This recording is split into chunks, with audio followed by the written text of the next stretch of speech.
안녕하세요. 소리 잘 나오네요. 그 양재중공학과 정연옥입니다. 제가 나노공학과 물리학과 전부 겸임으로 돼 있기도 하고요.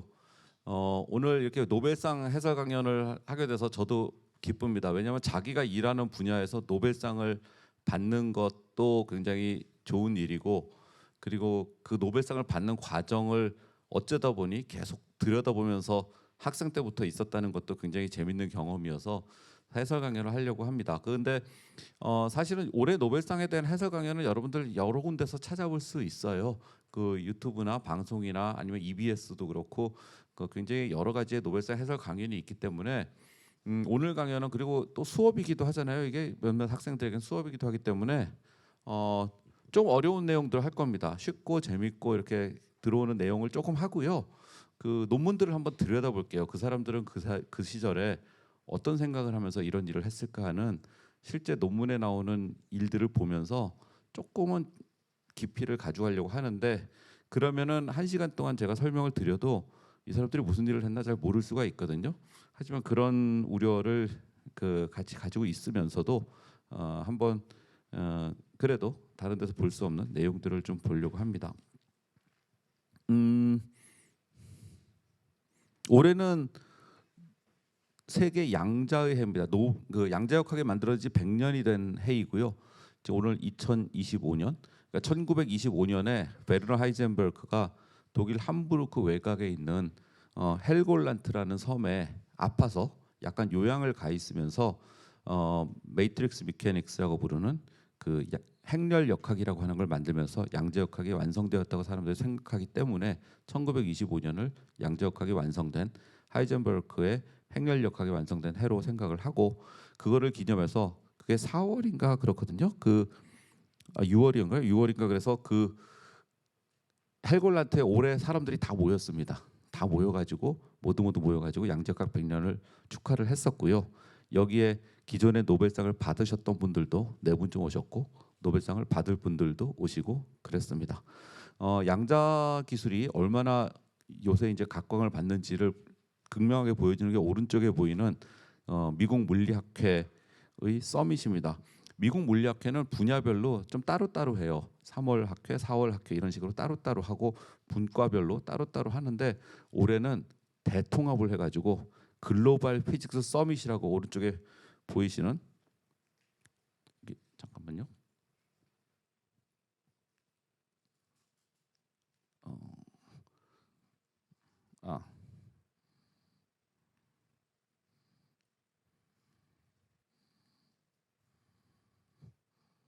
잠깐만, 제가 좀 기술적인 이게 왜 잘 안 되네요.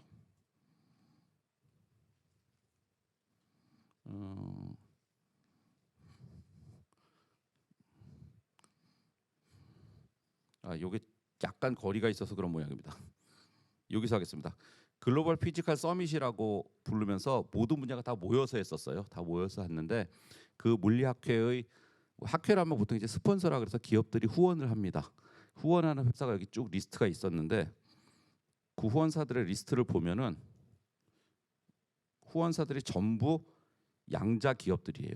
양자 기술을 하는 기업들이 물리학회를 전부 후원을 하는, 거의 미국 물리학회가 미국 양자학회가 돼버린 그런 분위기였습니다. 그러니까 양자역학에 대한 관심이 굉장히 큰 거죠 지금은.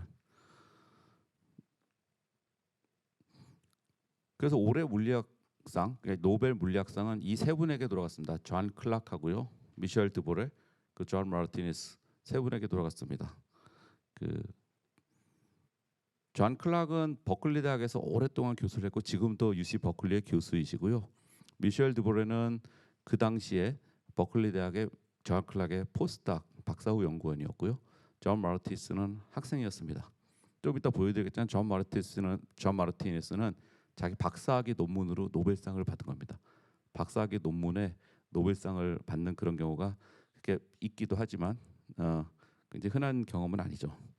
그리고 이 분들은 더 중요한 게 노벨상 받는 업적은 84년, 85년에 했던 업적으로 이번에 노벨상을 받으셨지만 그 이후에도 꾸준히, 심지어 이 오늘까지도 엄청나게 그 활발한 활동을 하시고 계시면서 수많은 이노베이션을 이뤄내신 분들입니다.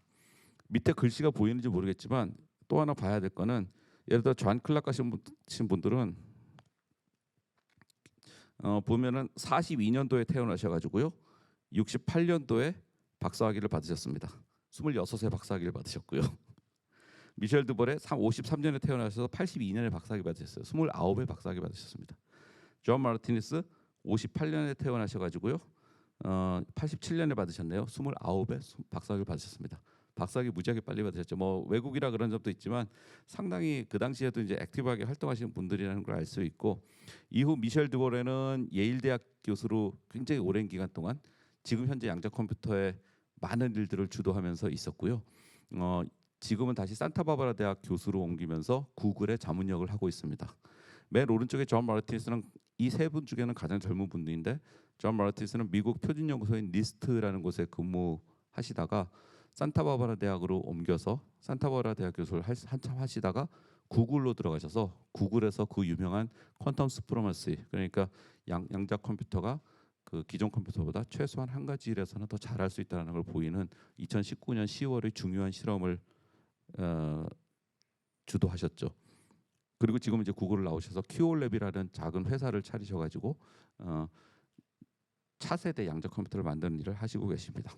그래서 이분들이 받은 노벨상의 주제는 무엇이냐면은 마크로스코픽과 퀀텀 메케니컬 터널링이라고 불려 있어요. 그러니까 마크로스코픽이라는 좀 덩치가 큰 겁니다. 이렇게 조그만 거 아니고 좀 조금은 덩치가 큰 거. 뭐 어마어마하게 커도 좋은데 그렇게까지는 안 커도 조금 덩치가 큰, 최소한 전자 하나, 뭐 원자 하나 이런 거는 아니고 전자가 그래도 수없이 이렇게 무지하게 많은 그런 것들이 터널링. 고전적으로 생각했을 때는 장벽이 있어서 절대 들어가지 못하는 거를 터널링해서 지나가는 그런 거를 명명백백하게 밝혔다, 뭐 이런 것입니다. 이분들이 사실은 지금 이 노벨상을 받은 게 가장 그 핫한 거는 양자 컴퓨터예요. 양자 컴퓨터인데 이번 노벨상은 양자 컴퓨터에 대한 얘기를 거의 언급하지 않고 있습니다. 아주 맨 마지막에 한 줄 정도 정말 짧게 언급하고 있고요. 양자 컴퓨터 얘기를 의도한 것 같아 의도하던 것처럼 거의 언급하지 않고 있습니다. 양자 컴퓨팅이 만약 좀 더 이렇게 크게 성공을 하게 된다면 또 누군가가 추가적으로 노벨상을 받지 않을까 하는 기대도 있습니다.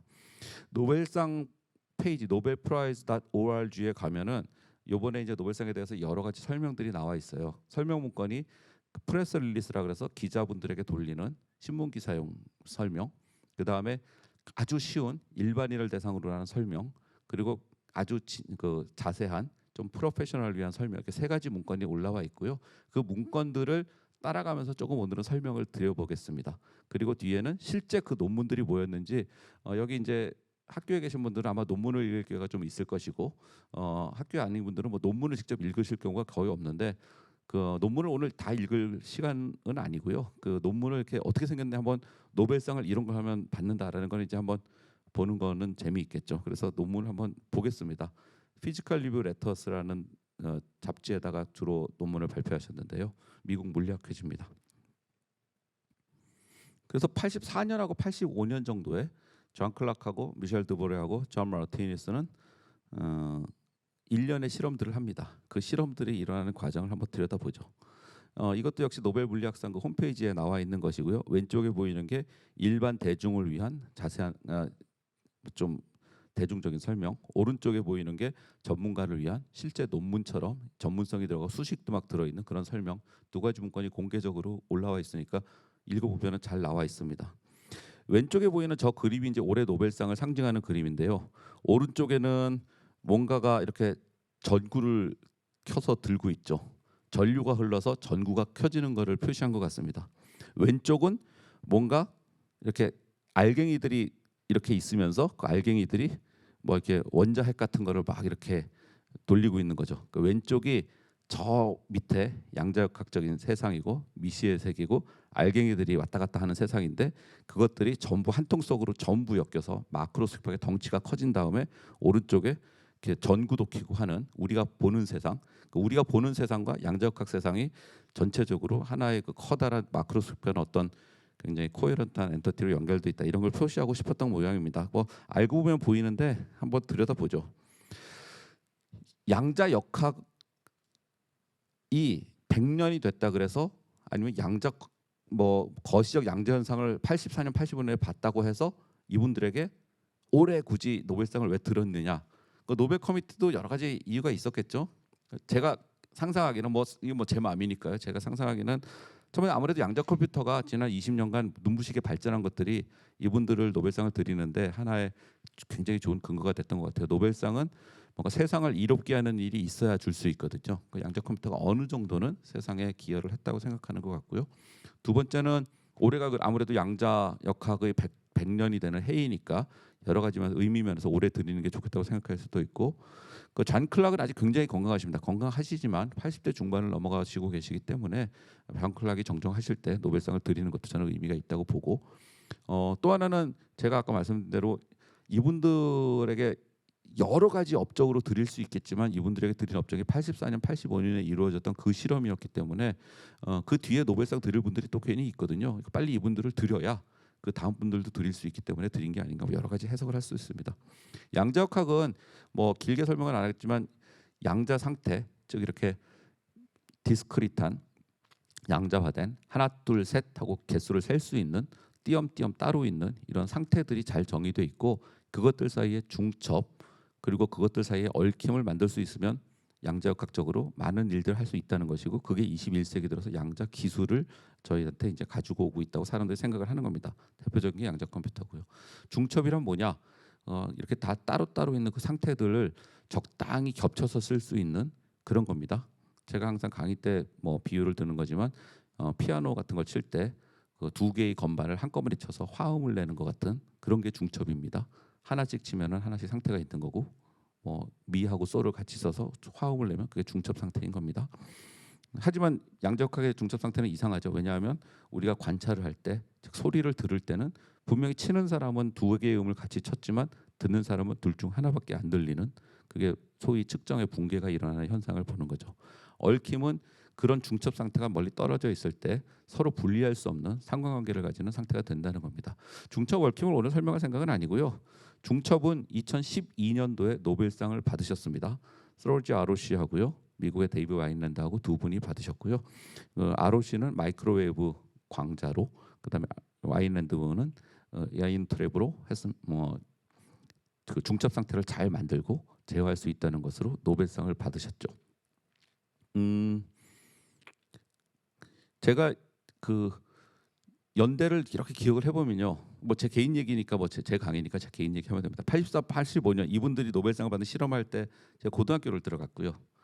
그분들이 이제 84, 85년도에 오늘 이번 노벨상을 받으신 아까 그 세 분이 88년도에 사이언스에 본인들의 결과를 집대성한 페이퍼를 냅니다. 그때 제가 대학을 들어가고 이따 보겠지만 99년도에 처음으로 초전도 큐빗이 나올 때 제가 박사를 받고 나서 미국으로 건너갔는데 저 와인랜드 선생님 실험실 바로 앞에 제 사무실이 있었거든요. 그러니까 맨날 지나다니면서 봤는데 노벨상 받기 전이시죠. 노벨상 전이니까 같이 찍은 사진도 하나 없어요. 그래서 이따 보여드리면 알겠지만 이렇게 뭔가 노벨상을 받을 것 같은 느낌이 오시는 분이 있으면 빨리 사진이라도 같이 하나 찍어놓는 게 좋긴 합니다. 2012년도에 양자 중첩에 대해서 노벨상을 드리고요. 딱 10년이 지난 2022년도엔 얽힘에 대해서 노벨상을 드립니다. 그래서 중첩과 얽힘은 2012년, 2022년에 노벨상을 받습니다.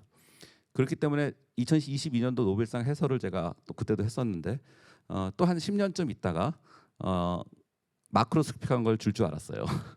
근데 3년도 안 돼서 바로 올해 바로 이 세 분한테 노벨상을 드린 거죠. 아까 말씀드린 이 그림을 보면서 노벨상을 드리게 됩니다. 거리 제한이 좀 있군요. 예. 아까 말씀드린 칩에서 여기 있는 글씨 한번 읽어보시죠. 그 칩에서 양자 역학이 작동하는 것을 봤다라는 것을 가지고 여기 있다. 예, 잘 작동을 안 하네요. 칩에서 양자 역학이 작동을 잘 한다는 걸 가지고 이제 노벨상을 드렸다는 겁니다. 그래서 칩이라는 게 뭐냐면 진짜 오늘 제가 가져오진 않았는데 이렇게 손톱만한 실리콘 칩이에요. 실리콘 칩에서 양자 역학의 중첩, 아까 말씀드린 중첩, 얽힘 맘대로 만들고 맘대로 측정하고 이런 걸 할 수 있게 되는 거를 할 수 있는 첫 실험을 이분들이 보여줬다는 것이고요. 지금은 그게 너무나 당연한 일이라서 얼마나 당연한 일이 돼 있냐면 저희 대학원 학생들 여기도 몇 명 앉아 있지만 학생들도 이런 거 해보자 그러면 뚝딱뚝딱 만들어서 뚝딱뚝딱 재면은 중첩도 하고 얽힘도 하고 이런 걸 합니다. 그러니까 굉장히 흔한 일이 돼버렸죠. 자, 이분들이 하신 업적의 기본 개념들을 조금 짚고 넘어가 볼게요. 하나는 터널링이라는 겁니다. 터널링은 그 전에 이 노벨 요 그림들은 그 노벨상 해설 문건에서 가져온 거예요. 왼쪽 위에 보이는 그림을 보시면 이미 터널링이라는 거는 그 1928년이라고 돼 있네요. 그 게오르그 가모브라는 러시아 물리학자가 그 핵에서 알파 파티클이 튀어나오는 알파 디케이라는 현상을 설명하기 위해서 이미 개념적으로 설명을 했다고 얘기를 하고 있어요. 즉 어떤 장벽이 있을 때 장벽을 뛰어넘어서, 그러니까 여기 지금 제가 그 포인터가 잘 안 돼서 그런데 맨 왼쪽 위에 이렇게 벽이 있는데 벽을 뛰어넘어가는 게 아니고요. 벽을 이렇게 쓱 통과해 나가는 저런 일이 있어야 우리가 알파 디케이라고 부르는 핵에서 보이는 알파 파티클이 간헐적으로 툭툭 튀어나오는 그런 현상을 설명할 수 있다라고 이미 잘 설명을 했다라는 거죠. 터널링이라는 게 어떤 건지 오늘 올해 노벨상을 받으신 분들이 얘기하는 터널링이 어떤 건지를 오른쪽에 전기 스위치에 비유해서 설명을 하고 있는데요. 보시면 스위치 중에 왼쪽 거는 위로 올라가 있고 밑에 거는 오른쪽 거는 밑으로 내려가 있죠. 스위치를 올려놨는데 어느 순간 자기 혼자 밑으로 뚝 떨어졌다는 겁니다. 스위치가. 뭐 그럴 수도 있지라고 했는데 저 스위치 생긴 걸 잘 보시면요. 중간이 막혀 있잖아요. 스위치가 걸려서 못 내려와야 정상이잖아요. 저렇게 생기면. 근데 저렇게 중간이 걸려서 못 내려온 스위치인데도 왼쪽처럼 스위치를 올려놓다가 이렇게 기다리고 있으면 스위치가 어느 순간 아래로 뚝 떨어진다는 겁니다. 그런데 중간은 저렇게 걸려 있기 때문에 저게 뭐지? 저런 게 터널링이다라는 겁니다. 두 개 사이에 중간에 걸려서 못 가는 게 있는데 그걸 뚫고 지나가는 거. 맨 밑에 그림도 역시 노벨 그 수상 설명에 있는 그림인데요. 사람이 공을 벽에다 던지면 뭐 자연스럽게 공은 벽에서 튀어나오죠. 근데 공을 끝없이 계속 던지다 보면 어느 순간 쓱 하고 공이 벽을 통과해서 나간다는 겁니다. 저 위에 스위치가 자기 혼자 뚝 떨어지는 것처럼 분명히 벽이 있기 때문에 벽을 넘어가지 않으면 통과를 못할 것 같은데 벽을 뚫고라는 표현은 이상하고 벽을 통과해서 쓱 지나가는. 근데 심지어 그 지나가는 게 위에서 본 원자 핵에서 보는 원자 뭐 핵의 어떤 입자 전자 이런 게 아니고 공같이 좀 덩치가 있는 놈, 좀 크기가 있는 게 지나가는 거를 볼 수 있게 되는 이런 일이 있다는 거를 증명한 게 이분들의 업적이다라고 설명을 하고 있고요. 이게 더 길게는 노벨상을 역시 받으셨던 슈레딩거 고양이 같은 이야기하고 연결이 된다라고 얘기를 하고 있습니다. 이분들이 구체적으로 한 실험은 뭐냐면 이런 거예요. 이것도 이제 노벨상 그 설명 실험 그림에 나와 있는 그림입니다. 맨 위에는 뭐냐면요, 이렇게 전선을 만들어 놓으면 전선입니다. 전선에 전자들이 있다고 여러분들이 어디서 배우긴 했을 거예요. 전기를 통하는 금속에 있어서 전기를 통하게 하는 전자들입니다. 전자들은 이렇게 다 따로따로 다니는 거예요. 지들끼리 막 부딪히고 뭐 우당탕 하면서 다니는 게 전자입니다. 전자들이 저렇게 있는데 그 전자들이 있는 그 금속 중에 특별한 금속, 사실은 거의 대부분의 금속을 온도를 낮추면 전자들이 두 번째 가운데 있는 것처럼 둘씩 쌍을 이룹니다. 둘씩 짝을 지어요. 꼭 저렇게 짝을 짓질 않지만 이제 그림으로 표현하면 저렇게 짝을 지어서 쌍쌍이 다니는 전자들이 소위 말하는 쿠퍼 페어. 쿠퍼는 이거를 이렇게 이론을 만드신 분입니다. 그 사람의 이름을 따서 쿠퍼 페어라는 쿠퍼 쌍이라는 거를 이루면서 이렇게 쌍쌍이 다니고요. 그 와중에 가운데를 전선을 뚝 잘랐어요. 보시면 가운데 그림에 이제 가운데 전선을 뚝 잘라놓으면서 사실 오른쪽에 있는 거하고 왼쪽에 있는 거는 서로 이제 빠이빠이 이별을 하게 돼 있는 상태인데 저거를 온도를 낮춰가지고 잘 전류를 흘려보면은 맨 밑에 있는 것처럼 저 전자들이 갑자기 전부 다 어깨동무를 하고 한 통속이 돼서 밑에 허연 게 옆으로 한 줄이 쭉 있잖아요. 저기 뭐냐면 쌍쌍이 이론, 저 전자의 쌍들이 모두 한 마음으로 한 덩어리가 돼가지고 심지어 저 장벽을 뚫고 쓱 지나가는 일이 생긴다는 겁니다. 자, 전자 하나하나가 터널링하는 일은 미시적인 거예요. 저 밑에서 원자 같은 게. 근데 이분들이 한 일은 80년대 중반에 이분들이 했던 일은 뭐냐면은 그 전자들이 쌍을 이룬 초전도체에서는 그 전자들이 쌍을 이룬 그 쌍들이 전부 다 한 통속으로 한 덩어리가 돼서 마치 하나의 집단처럼 하나의 그룹처럼 있게 되고 그놈이 저런 장벽을 아주 쑥 통과할 수 있게 된다라는 것을 실험적으로 명명백백하게 보였다. 뭐 이런 얘기입니다. 초전도체는 뭐 이런 겁니다. 왼쪽 그림에서 보듯이 왼쪽 그림에 이제 X축은 온도예요. 왼쪽에서 이제 왼쪽으로 갈수록 온도가 낮아지는 겁니다. 왼쪽으로 갈수록 온도가 낮아지는 거고 세로축은 저항입니다. 위로 갈수록 저항이 커지는 거예요. 그래서 오른쪽 위에서부터 시작해서 온도를 쭉 내리면은 저항도 같이 쭉 내려가는 겁니다. 그러다가 어느 온도가 되면 갑자기 저항이 빡 하고 0으로 떨어집니다. 거의 0으로 떨어지는 게 아니고요. 진짜 0으로 떨어집니다. 그게 초전도체는 거의 0으로 떨어지거나 저항이 급격히 작아지는 현상이 아니고요. 저항이 완벽하게 0으로 떨어지는, 최소한 DC에서는 저항이 완벽하게 0으로 떨어지는 일을 초전도라고 부릅니다. 그리고 저 초전도체가 0으로 뚝 떨어지는 것을 임계 온도라고 부르죠. 또 하나 초전도체의 특징은 초전도체는 그 초전도체 안으로 들어오는 자기장을 전부 밀어낸다는 겁니다. 자기장을 밀어내는 것이고요. 그 자기장을 밀어내는 것 때문에 여러분들이 많이 보셨을 레비테이션이라고 하는 자석 위에 초전도체가 동동 떠 있는 저런 현상을 보이게 되죠. 이 초전도 현상은 1902년 20세기 극초반에 발견이 되고 1913년에 그 발견자인 카머라인 오네스는 노벨상을 받습니다. 그리고 이것이 왜 이런 현상을 보이는지 여러 이론들이 있었지만 결국은 57년에 BCS 띠오리라는 게 나와서 아주 깔끔하게 너무너무 아름답게 이 현상을 설명을 해요. BCS 띠오리는 바딘, 쿠퍼, 슈리퍼 세 사람의 이름을 딴 겁니다. 이것도 똑같이 바딘은 지도 교수님이셨고요. 쿠퍼는 포닥이었고 슈리퍼는 학생이었습니다. 근데 재밌는 거는 이따 보시면 알겠지만 이 존 바딘의 논문들은 바딘이 맨 앞에 있어요. 근데 이 바딘이 어떤 분인가 한번 보시죠.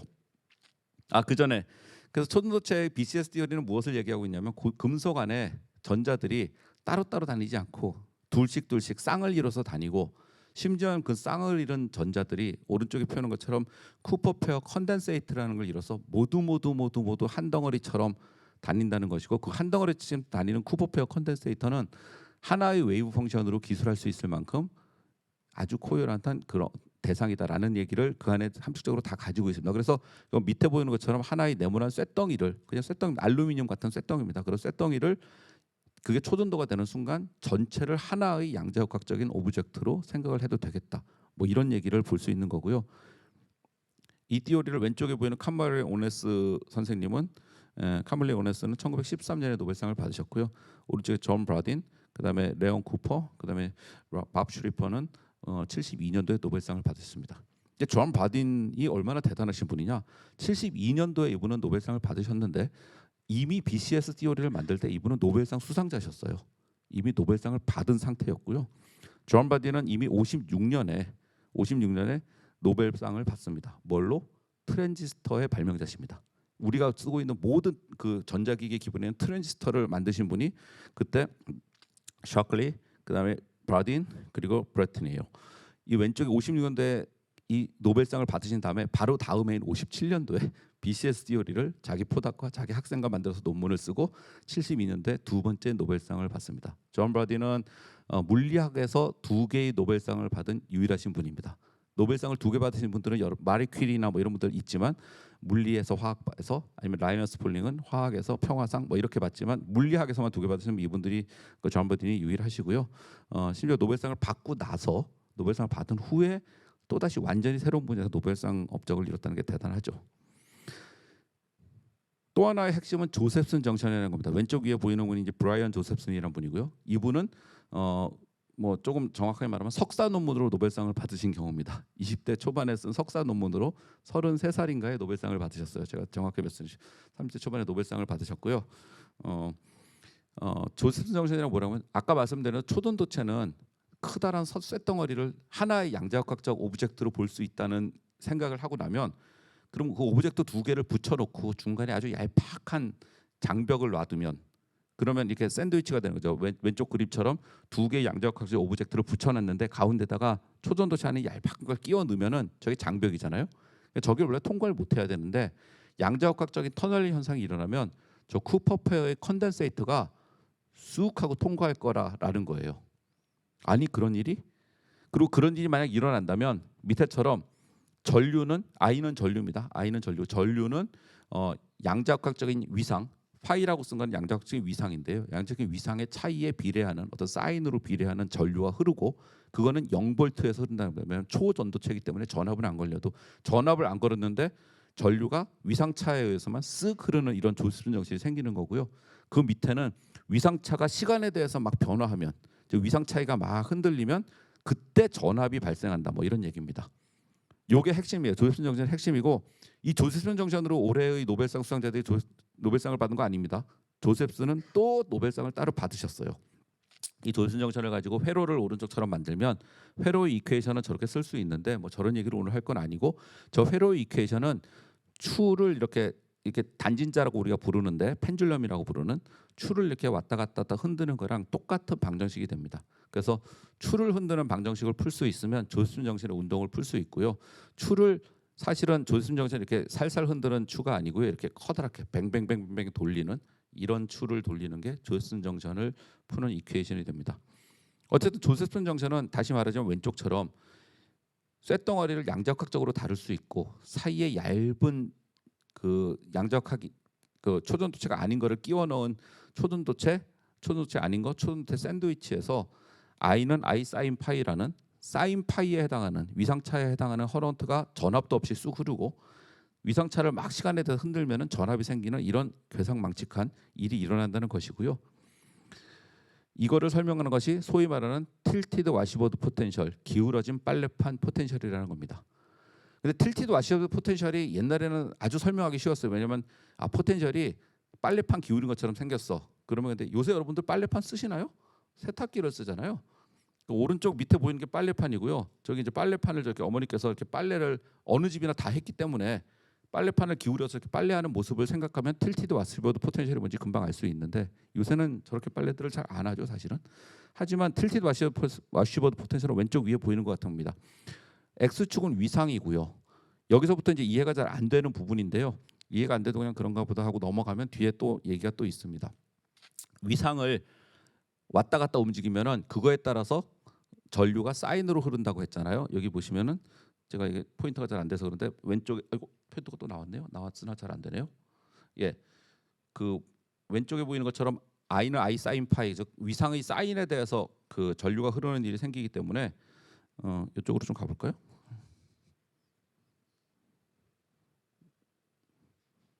역시 안 되는 건 똑같습니다. 예, 그 i 사인 파이로 흐르는 거가 있기 때문에 이것처럼 왼쪽 위에서 보는 것처럼 페이즈 위상을 왔다 갔다 하면 사인 곡선 이렇게 생겼잖아요. 이것처럼 생긴 놈으로 에너지가 변하는 거를 생각할 수 있어요. 그래서 거기다가 전류를 흘리면은요 무슨 일이 일어나는 거냐면 전류를 흘리면 이게 팡팡했던 놈이 이렇게 기울어진다는 겁니다. 그래서 우리가 무슨 일을 하냐면 조슨 정션이라는 걸 만들고 거기다 전류를 이렇게 흘려요. 전류 흘리면은 저 빨래판이 점점 기울어지다가 저기 까만 점이 하나 있잖아요. 저 까만 점이 처음에는 빨래판이니까 저기에 딱 갇혀 있다가 너무 기울어지면 두 번째 그림에서 보이는 것처럼 떼굴떼굴 굴러내려오기 시작합니다. 근데 조선 정신의 특징상 떼굴떼굴 굴러내려오면은 위상이 시간에 대해 변하는 거거든요. 그럼 전압이 생겨요. 그래서 위에 있는 거는 위상이 변하지는 않고 저기에 갇혀 있기 때문에 위상이 정확하게 어떤 정해진 값에서 그냥 전류만 흐르는 상태고요. 그다음에 그 기울기를 점점 올려가지고 저 위상 파티클, 우리가 페이즈 파티클이라고 부르는 저 까만 점이 떼굴떼굴 굴러내려오게 만들면은 전압이 딱 발생하는 겁니다. 뭐 이런 정션을 만들었다고 치고 오른쪽에 그러면은 저 WP라고 써 있는 자리를 보시면 되는데 오른쪽 그리면 WP라고 써 있는 자리에 보면은 여기다가 까만 콩 같은 걸 하나 넣어놓으면 저놈이 저기서 갇혀서 못 나올 것 같잖아요. 그래서 갇혀서 못 나오게 만들면은 거기에 갇힌 파티클이 생기게 되는데 위상 파티클이 그거를 전류를 흘려가지고 더 이렇게 기울여 버리면 이게 툭 튀어나올 수 있게 되잖아요. 튀어나오는 방법이 두 가지가 있어요. 튀어나오는 방법이 오른쪽 벽을 뚫고 나오는 방법이 있고 벽을 넘어서 나오는 방법이 있을 거 아닙니까? 벽을 넘어서 나오는 거는 고정적인 방법이고요. 벽을 뚫고 나오는 건 양자역학적인 터널링인데 이분들이 올해의 노벨상 수상자들이 보인 건 뭐냐면은 저기 WP라고 써 있는 조 자리에 갇혀 있던 파티클이 즉 위상차에서 전류만 조용히 흐르던 놈이 양자역학적 터널링에 의해서 오른쪽으로 쑥 빠져나오면서 떼굴떼굴 굴려가면서 전압이 딱 발생하는 것을 잰 겁니다. 그러면은 아하 이놈이 벽을 뚫고 나오는 터널링을 했구나. 근데 그 터널링을 일으킨 게 뭐냐면은 저 맨쪽 왼 위에 보이는 저 까만 점이거든요. 까만 점은 뭐냐면은 특별한 위상을 가지고 있는 초전도체의 조선 정션의 상태예요. 근데 아까 말했던 대로 조선 정션은 이만한 쇳덩어리가 하나의 위상으로 표현되는 초전도체의 정션이기 때문에 커다란 쇳덩어리 아주 크진 않습니다. 뭐 몇백 마이크론, 10마이크론 이런 건데 그런 굉장히 전자를 많이 갖고 있는 쇳덩어리에 어떤 위상이 양자역학적인 변수로 퀀텀 미케니컬한 베리어블로 쓰일 수 있고 그게 양자역학적으로 완벽하게 작동한다는 걸 보였다. 뭐 이런 얘기입니다.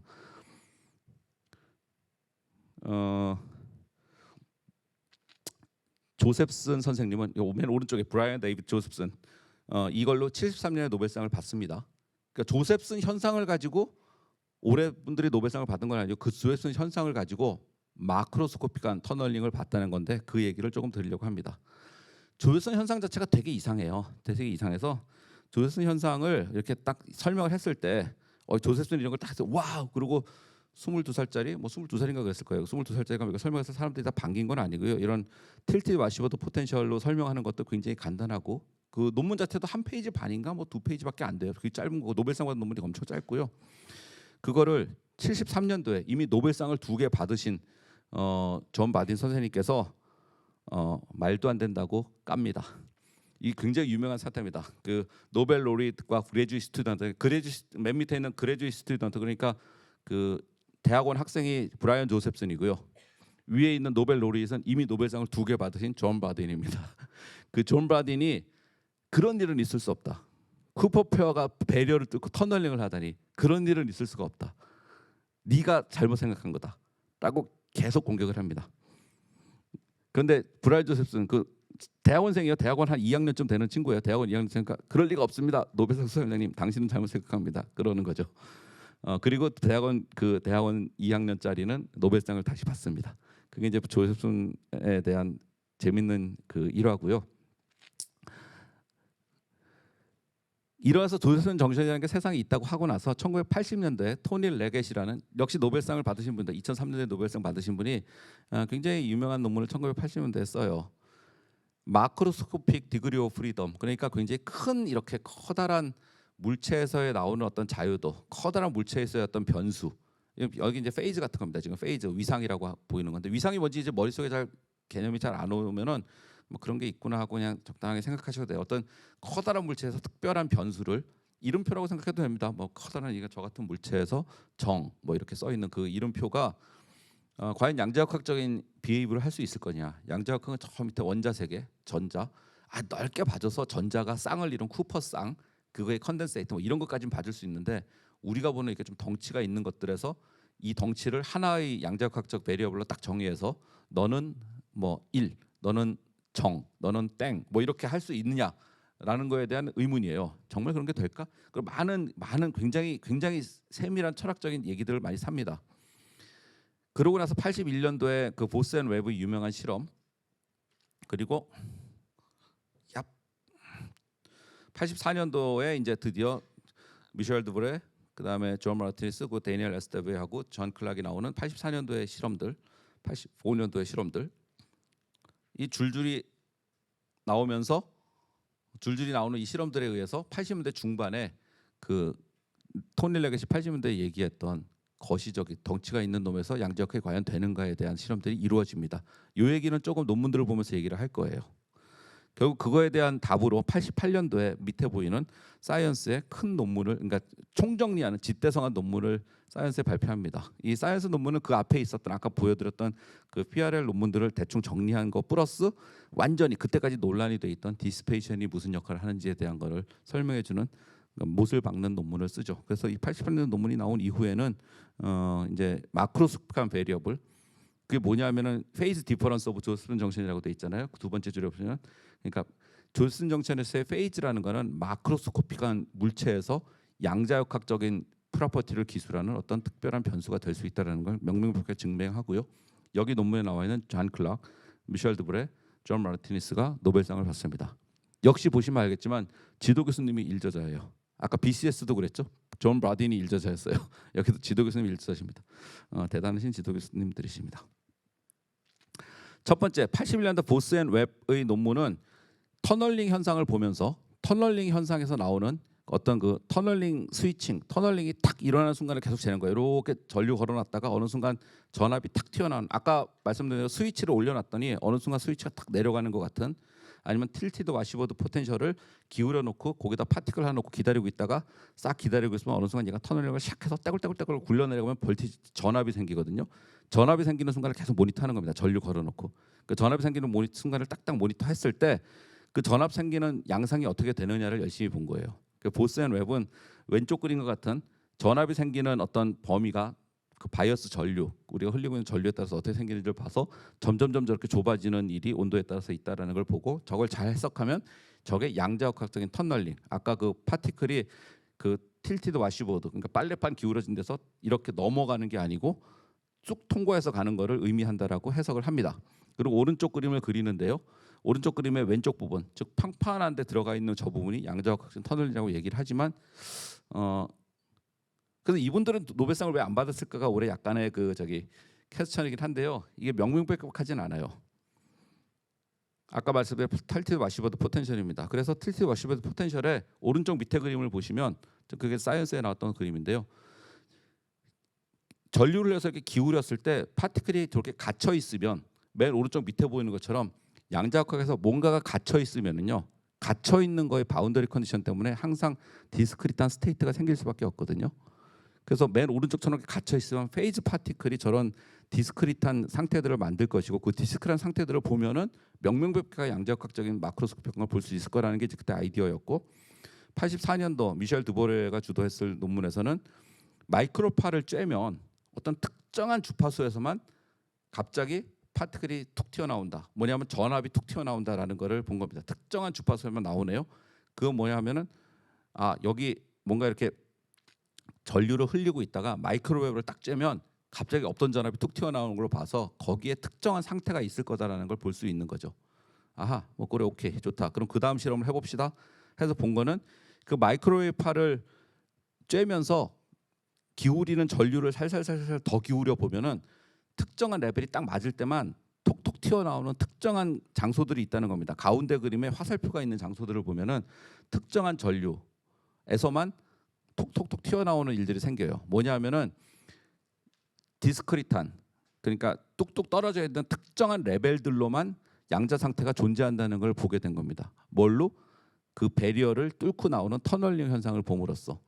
그리고 특정한 특정한 상태들이 맨 왼쪽 그림에 있는 것처럼 우물 안에 특정한 상태들이 몇 개 있으면 그 특정한 상태들의 에너지 차이만큼 마이크로파를 쬐면서 그 상태들을 읽을 수 있다는 것을 실험으로 명백하게 증명을 했고요. 마지막으로 이게 못을 받는 논문이 되는데 그 논문의 오른쪽 그림을 보면 됩니다. 온도를 낮춰가면서 그 스위칭, 그러니까 볼티가 나오는 실험들을 쭉 해봤더니 어느 온도까지는 온도를 낮추는 데 따라서 쭉 내려가다가 어느 순간부터 평평해지더라는 거고요. 저 왼쪽에 평평해지는 것은 양자역학적인 현상이다라는 것을 얘기하는 거고, 이 논문의 식은 저 왼쪽 1번식을 보시면 1번식은 그냥 그 틸티드 와시보드에서 배리어를 이렇게 타고 넘어가는 거예요. 열적인 요동에 의해서 타고 넘어가는 거를 보는 거고, 그러면 당연히 맨 오른쪽에 KBT, T라는 텀이 들어있어요. 온도에 대한 의존성이 보이는 거고요. 2번식은 양자역학적으로 터널링을 하는 건데 온도가 없죠. 온도랑 상관없이 판판하게 되거든요. 그래서 1번처럼 터널링을 하다가 2번처럼 터널링을 하는 것을 봤다는 게 오른쪽 그림이고, 저 오른쪽 그림이 가장 유명한 올해 노벨상을 받을 수 있는 그림입니다. 즉 맨 왼쪽에 쭉 직선처럼 타고 기울어진 직선 타고 내려가다가 판판하게 되는 이 부분을 봤을 때, 그리고 그 부분이 우리가 무슨 실험을 잘못해서 이상한 잡음이 들어와서 뭐 온도가 안 내려가서 그런 이상한 현상이고 정말 양자역학적인 터널링이라는 걸 명명백백하게 밝히는 굉장히 그 잘 설계되고 엄청나게 잘 했을 것 같은 실험을 한 걸로 보인 게 이 사람들의 업적이죠. 그래서 이 세 분은 이 논문을 쓰면서, 이 논문에 다른 앤드류 클레랜드랑 데니엘 에스테베가 있긴 한데요. 어쨌든 처음 그 84년, 85년도에 시리즈 논문을 하셨던 세 분이 받으셨고 그 두 분은 그 뒤에 이어지는 논문들을 했습니다. 또 놀라운 건 이분들이 88년도 이 논문 이후에도 정말 열정적으로 일을 많이 하셔가지고 많은 이노베이션을 가져오셨습니다. 오른쪽에 보이는 게 이분들이 했던 실험 장치예요. 실험 장치 뭐 어마무시하게 복잡합니다. 이분들이 했던 실험은 보면 믿을 수밖에 없게 열심히 했고요. 정말 80년대, 70년대 이런 실험을 했을까 싶을 만큼 굉장히 잘 하셨어요. 존 마르틴스의 티시스는 인터넷에서 그냥 다운받아 볼 수 있게 PDF로 있습니다. 보시면 알겠지만 워드 프로세서가 없던 시절이었기 때문에 타자기로 타자를 쳐서 만든 논문이고요. 그 초록 맨 밑에 존 클락, 지도 교수인 존 클락께서 1985년 11월 22일에 사인을 따닥 해주셨죠. 그 이거를 보면은 그림도 이렇게, 이걸 어떻게 그리는지 여러분들 아시는지 모르겠는데 레터링이라는 걸 그리고, 레터링 아세요? 이렇게 판박이 같은 걸 이렇게 베껴가지고 그리는 거예요. 이렇게 그려가지고 논문을 쓰는 거고요. 레터링을 그린 논문으로 이렇게 해서 틸티드 와시보드 포텐셜, 아까 말씀드린 기울어진 빨래판에서 가만히 있는 파티클, 떼굴떼굴 고르는 파티클이 가만히 있으면은 전압을 안 걸었는데 전류가 흐르고, 떼굴떼굴 흘러내리면 전압이 발탁 생기는데, 그 전압이 생기는 걸 잘 보면 여기처럼 오른쪽처럼 이렇게 어떤 WP라고 써 있는 자리에 갇혀 있는 어떤 양자 상태를 우리가 잴 수 있다라는 걸 얘기를 하고요. 그걸로 왼쪽처럼 나는 이게 왼쪽에 있는 그 자기 박사 논문에서 띄워온 겁니다. 밑에 보시면은 그림 설명이 타자기로 친 거잖아요. 타자기로 친 거고, 저 타자기로 치다가 한 글자 틀리면 어떻게 하나요? 다시 치거나 아니면 화이트를 고쳐서 칠 수 있죠. 맨 왼쪽 그림이 그 사이언스에 나온 거랑은 조금 생긴 게 다르지만 그 박사 논문에 있는 오리지널 그림이고요. 이걸 재기 위해서 오른쪽 위에 있는 파우더 필터라는 걸 이 사람이 고안을 합니다. 저 파우더 필터는 어떤 그 조그만 메탈 가루를 가지고 필터를 만들어서 굉장히 넓은 영역에서 고주파 신호를 막아내는 필터인데요. 저 파우더 필터가 어마무시한 역할을 했고요. 저 파우더 필터는 아직까지도 여러분들이 지금 보고 있는 IBM, 구글의 양자 컴퓨터의 외부 자극을 막는 필수 부품이 됩니다. 이 파우더 필터를 발명한 것은 정말 대단한 업적 중에 하나였어요.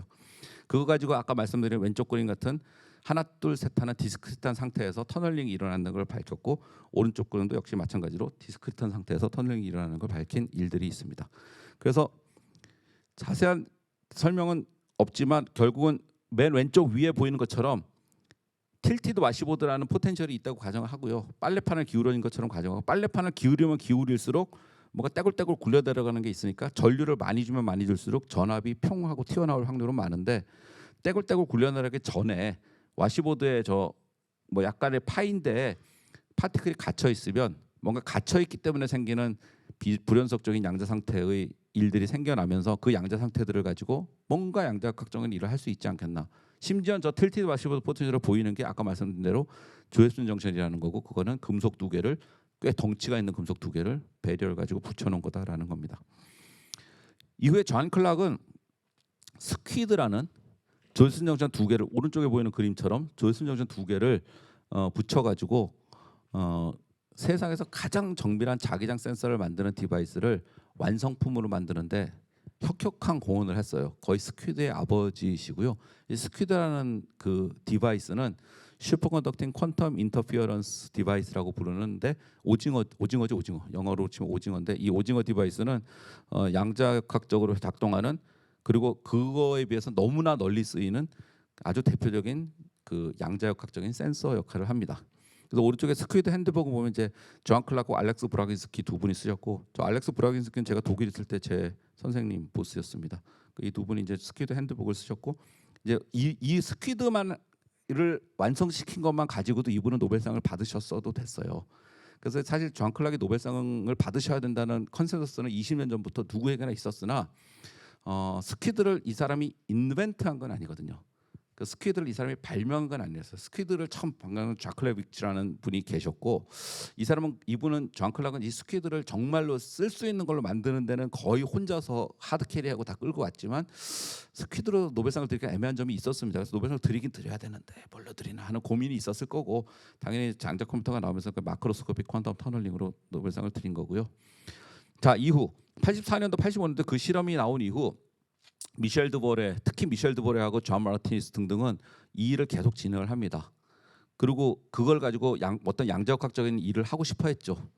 그런데 갑툭튀라고 하긴 좀 그렇지만 어느 날 갑자기 일본 NEC의 연구원으로 있던 야스노부 나카무라, 저 그림 사진분의 위에 있는 분입니다. 야스노부 나카무라가 1999년도에 정말 혜성과 같이 나타나서 초연도 큐빗을 처음으로 데모합니다. 조셉슨 정션이고요. 조셉슨 정션에 그 아까 두 개의 스테이트가 있는 거에 소위 말하는 라비 오실레이션, 두 개의 양자 스테이트를 코헤런트하게 흔드는 일을 합니다. 여기서부터는 이번 노벨상이 없는 얘기예요. 노벨상 이후 이야기입니다. 스퀴드도 마찬가지예요. 노벨상을 받은 이후에 무슨 일이 났는가? 노벨상이 받은 이후에 초연도 큐빗은 1999년도에 처음 등장을 합니다. 라비 오실레이션을 보는 이 99년도 초연도 큐빗을 기점으로 해서 지금의 양자 컴퓨터가 25년 동안 미친 듯이 발전을 하는 거죠. 야수 나카무라와 조센 짜이는 아마 기다리고 계실 겁니다.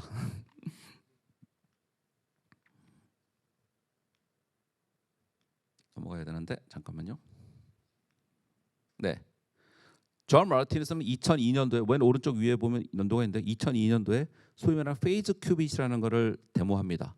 뭐냐면은 가운데 그림 밑에 가운데 그림 보시면 알겠지만 아까랑 똑같아요. 틸티드 와시버드 포텐셜에 디스크리트 스테이트가 생긴 거를 가지고 잘 오퍼레이션을 해가지고 오른쪽에 보이는 것처럼 라비 오실레이션을 처음으로 보입니다.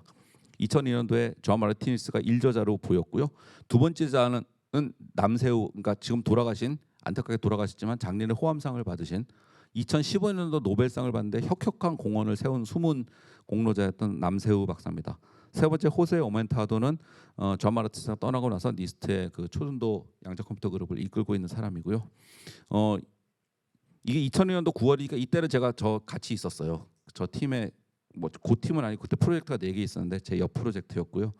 이게 페이즈 큐빗을 처음에 데모를 하고 나서 우와 하고 이제 좋아했던 기억이 있습니다. 존 마르티네스가 이제 그때 처음으로 페이즈 큐빗을 데모를 했고요. 그러니까 보세요. 85년도에 이제 대학 졸업해서 박사를 받고 그리고 꾸준히 한 15년 연구해서 정말 큐빗, 퀀텀 오실레이션, 라비 오실레이션을 오른쪽에 보이는 큐빗을 만들어내죠. 2004년도가 되면 4년도가 되면 캐버티 QED라는 굉장히 원자에서 많이 쓰이는 그 유명한 방법을 도입해서 서킷 QED라는 마이크로파 공진기에다가 큐빗을 넣어놓으면 큐빗을 굉장히 잘 보호하면서도 잘 읽어낼 수 있다는 캐버티 QED에 해당하는 서킷 QED라는 게 예일 그룹을 중심으로 나오고요. 그때 주역은 이제 안드라스 발라프라는 지금 ETH 쭈리히 교수와 지금도 예일에 있는 랍 쉘코프입니다. 이 양반들이 이끄는 예일 그룹은 그 이후에 엄청난 역할들을 했었고 사실은 이 초전도 디바이스의 양자역학적인 프로퍼티를 보는데 핵심적인 역할을 합니다. 2004년도에 안드레스 발라프와 그 랍 쉘코프의 서킷 QED가 큰 전기를 가져오고요. 2007년도에 트랜스몬이라는 큐빗이 등장합니다. 트랜스몬은 조이슨 정션에다가 커패시터를 하나 붙인 형태인데요. 이때 보시면은 역시 미셸 드보레 등장을 해요. 오른쪽에 제가 밑줄을 그어놨는데 미셸 드보레를 비롯한 오른쪽에 예일 3인방이라고 부르는 왼쪽부터 랍 쉘코프, 스티브 걸빈, 미셸 드보레라는 예일 3인방이 이때부터 그 초전도 큐빗, 조이슨 정션 기반으로 하는 양자 서킷을 눈부시게 끌고 나갑니다. 트랜스몬이라는 회로는 이때 생각하면 굉장히 간단한 회로이긴 하지만 이 트랜스몬으로 인해서 지금 쓰고 있는 구글, IBM, 뭐 리게티, 뭐 지금 양자 컴퓨터를 만들고 있는 초전도 기반 양자 컴퓨터는 모두 트랜스몬이라고 보시면 돼요. 그래서 2002년도에 페이즈 큐빗, 1999년도 그 나카무라의 최초의 큐빗부터 시작해서 2002년도 페이즈 큐빗, 2004년도 서킷 QED, 2007년도 트랜스몬에 이르는 그때의 이노베이션에 대해서는 올해 노벨상이 단 하나의 언급이 없습니다. 마지막에 이런 일을 가능하게 했다라고만 돼 있어요. 그 시리즈는 제가 보니까 어떤 식으로 포장을 하던 10년 있다가 노벨상을 드릴 거라고 제가 감히 얘기를 할 수 있습니다. 존 마르티네스는 계속 일을 해가지고요. 2019년도 맨 쪽에 보면 날짜가 2019년도 10월에 드디어 구글 존 마르티네스는 2014년도에 구글에 들어갑니다. 2014년도 9월인가 지인들에게 이메일을 뿌려요. 내일부터 나는 구글 인플로이가 됩니다. 그때 UC 산타바바라 대학 교수였거든요. 교수 구글로 자기 팀을 데리고 다 들어가고요. 5년간 정말로 눈부신 활약을 해서 2019년도에 양자 컴퓨터가 기존 컴퓨터보다 빠르다는 슈퍼컴퓨터가 잘한다는 그 기념비적인 퀀텀 수프리머시 논문을 남기죠. 잘 보면은 1985년도 대학원을 졸업하는 박사학위를 막 받던 순간부터 거의 한 30년 후에요. 그러니까 80년, 95년 한 35년 후가 돼서 양자 컴퓨터의 최고봉을 찍을 때까지 이분이 이룬 업적은 노벨상을 당연히 드려도 마땅한 업적이고요. 그 여파로 이거는 바로 며칠 전에 IBM의 대장인 제이 감베타가 IBM이 뭐 새로운 프로세스를 만들었습니다고 광고를 하는 건데요. 오른쪽에 보면 저렇게 큰 웨이퍼, 그러니까 300mm 웨이퍼니까 12인치 웨이퍼예요. 300mm짜리 웨이퍼에다가 조이슨 정션을 수천 개를 빠글빠글하게 만들어서 밑에 보이는 것처럼 프로세스를 만들어서 팔기도 하고 서비스도 하는 이런 세상이 오는데 저게 왜 가능하냐면 저렇게 웨이퍼로 잔뜩 만들어도 저 안에 들어있는 조이슨 정션들은 아까 틸티드 와시버드 포텐셜에 의해서 퀀텀 미케니컬한 상태를 가지고 그 상태들이 터널링하는 일을 가능하게 했다는 것이고요. 이 제이 감베타는 지금 IBM의 양자 부문 사장입니다. 제이 감베타는 IBM의 양자 부문 사장이고요. 제이 감베타는 어디 등장하냐면은 세 번째 저자 이름 좀 보시죠. 1번이 옌스 코흐는 시카고 대학의 교수고요. 세 번째 제이 감베타가 미셸 드보레의 제자인데요. 미셸 드보레의 제자인데 지금 IBM 사장이고, 네 번째 안드레 하욱은 프린스턴 제자, 다섯 번째 데이브 슈스터는 스탠포드 교수, 그다음에 드보레 앞에 있는 알렉산더 블라이스는 셜브룩 대학 교수, 그리고 뒤에 예일 대학 교수 세 분이 있습니다. 그러니까 이 제네레이션이 계속 연결되는 걸 보셔야 돼요. 그 존 클락, 미셸 드보레, 존 마르티니스의 제자들, 그리고 자신들이 길러낸 사람들이 다시 지금 현재 양자 분야를 이끌고 있고요. 그 최고봉에는 아까 리스트에서 봤던 오멘타도도 있고, 여기 앤드류 하욱, 뭐 제이 감베타 뭐 이렇게 있는 겁니다. 이 마지막 슬라이드가 포토 갤러리입니다. 왼쪽에는 저희 양자정보공학과 학생들이 지난주에 유럽 EQTC라는 데를 단체로 견학을 갔어요. 제가 뭐냐면 학부 1학년생들이 우당탕 과당탕 우당탕 갔다 오긴 했지만 뭐 한 2,000명 정도가 모여서 양자 기술을 앞으로 어떻게 할 것인가 고민하는 시간이 있다는 거고, 거기에 보면은 굉장히 다양한 사람들이 모여서 다양한 시각에서 고민을 하는 양자 시대가 있었고, 이런 양자 시대가 가능한 거에 뭐 다는 아니겠지만 굉장히 큰 포션이 올해 노벨상을 받으신 분들의 업적입니다. 오른쪽 위에는 2012년도에 다산 컨퍼런스라는 거를 저희가 개최했었어요. 제주도에서 개최했는데 그때 존 마르티니스하고 이제 알아보시겠어요? 맨 오른쪽이 존 마르티니스고요. 가운데 이제 옆에 허리에 손대고 계신 분이 존 클락입니다. 2012년도니까 지금부터 13년 전인데요. 그때도 저분들이 노벨상을 세트로 받으실 거라는 건 이미 예견을 하고 있었기 때문에 세 분을 세트로 딱 초청을 하셨어요. 그때 존 클락, 미셸 드보레, 존 마르티니스를 초청을 했고요. 미셸 드보레도 정말 오고 싶어 했는데 맨 마지막에 무슨 스케줄이 겹쳐서 못 온다고 미안하다 하는 이메일이 와서 미셸 드보레만 못 오고, 두 분은 제주도 가서, 제가 제주도에서 낚시하는 겁니다. 바다 낚시배에서 바다 낚시배에 앉으셔가지고 낚시도 하고 그러는 장면이고, 그때 미셸이 올 수 있었으면 아마 그 노벨상 수상자의 3샷을 2012년도에 제주도에서 찍을 수 있는 거. 맨 왼쪽은 마티아스 스테픈이라고 존 마르티니스의 포스닥이었던 사람이고요. 당시 IBM의 양자 부문 최고 책임자였고, 저분이 굳이 사진에 들어있는 이유는 손에 들고 있는 삼다수 때문에 저게 제주도라는 걸 확인하기 위해서 저분을 굳이 포함시켰습니다. 오른쪽 아래는 2003년도에 저희 학생이랑 학회를 갔다가 존 마르티니스 오셨더라고요. 무지 심심해하고 계셔가지고 그때 점심도 같이 먹으면서 뭐 디스커션도 많이 했었거든요. 가운데 있는 학생은 여러분들 성균관대 선배 학생이고, 맨 오른쪽이 2003년도 존 마르티니스, 노벨상 받기 전이었던 존 마르티니스입니다. 성균관대도 굉장히 잘하고 있어요. 우리 하고 있는 소위 큐팹이라는 게 있어요. 큐팹에서 조일슨 정신을 쿡쿡쿡 도장처럼 찍어내서 오른쪽에 보이는 것 같은 양자 칩을 만들고, 저 칩을 학생들이 만들면 저 안에서 중첩, 얽힘, 양자 터널링, 마크로스코픽한 양자 현상 뚝딱뚝딱 잘 보는 시절이 된 거죠. 저분들이 40년에 했던 일들이 지금은 대학원생들도 아주 손쉽게 할 수 있는 일들이 된 거가 이제 기술의 발전이라고 볼 수 있습니다. 저희 학생들이 있고요. 여기서 일단은 강의는 마치고요. 질문 있으면 질문 받으면서 또 보겠습니다. 감사합니다.